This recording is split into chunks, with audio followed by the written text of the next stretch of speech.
Ba'zi bir o'zbek mehmonlardan uyalib ham qoldim. Sensol tadbiri qanaqa o'tib, nimalar bo'lganini aytib bermoqchiman. 17:00 da boshlanadi deb aytilgan. Men 6:30 da bordim, chunki dachidan qaytib kelgungacha kech bo'ladi deb yozib ham qo'ydim.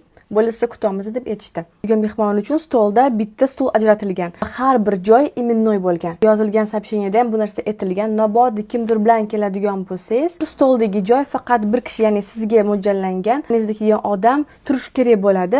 Tam barni stoykalar bordi, o'sha yerda tura oladi faqat deb aytilgan. O'zim bilan hech kimni olmadim, chunki xohlamasdimki, men bilan borgan odam tam отдельно turishini-da. То есть men o'rtog'imni yoki kimdir olsam, u turgan bo'lardi. 6:30 da yetib bordim. O'sha yerdan o'zingiz ismingizni topib olib, nomerda yozilgan stolga borishingiz kerak. Konkretni ism bo'yicha joy o'tdi. Stolimga borsam, stolda joy yo'q. O'tdagi qizlar qarab turishibdi, ko'rishyapti, u kutib olishdi. Ular meni joyimni boshqa odam egallab qo'ygan. Harakat qotdi u odamni turg'izishga. Ba'zi bir bizani o'zbek mehmonlarimiz yonida opasini, singlisini, onasini, o'rtog'ini olganda, hech kim kelmadi-ku yoki hali kelmadi-ku deb o'sha yerga o'tirib olgan. Bu juda ham katta hurmatsizlik sizni chaqirgan brendga. Тем более bu chet ellik brend. Meni ko'zim oldida сопровождающий personal uzr, lekin bu sizni joyingiz emas. Kartangiz bormi? Kartangiz bo'yicha aytaman qayerda o'tirishingizni desa, yo'q, kerak emas, hamda qotdi qo'li bilan. Like what? You took the seat of other person and acting like that? Shit. Sensol komandasidan men o'zim ba'zi bir yurtdoshlarim nomidan chin dildan uzr so'rayman.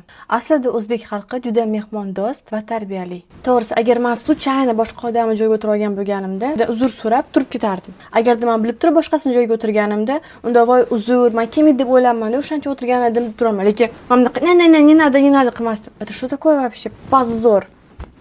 Siz uchun tayyorlangan joyda sizni imennoy bleskingiz kutib turgan bo'lgan. Shundan o'zi bilsangiz bo'ladiki, siz birovni joyiga o'tiryapsiz, lekin shuni ko'rib turib ham baribir o'tiryapsiz. Men shunaqa uyalib ketdim shu paytda, tag'in o'rangan qiz edim. Indamayman. O'rtalarim oldimga kelyapti, voy borasan joyini egallab qo'yishdi deb men mayli chiqsa turibman. Yarim soatcha turdim, пока harakat qilishyapti, turg'izgani. Kimdir o'shayotgandek opasi bilan, singlisi bilan, onasi bilan kelgan, ular ham o'tirishibdi, etolmayapti ham.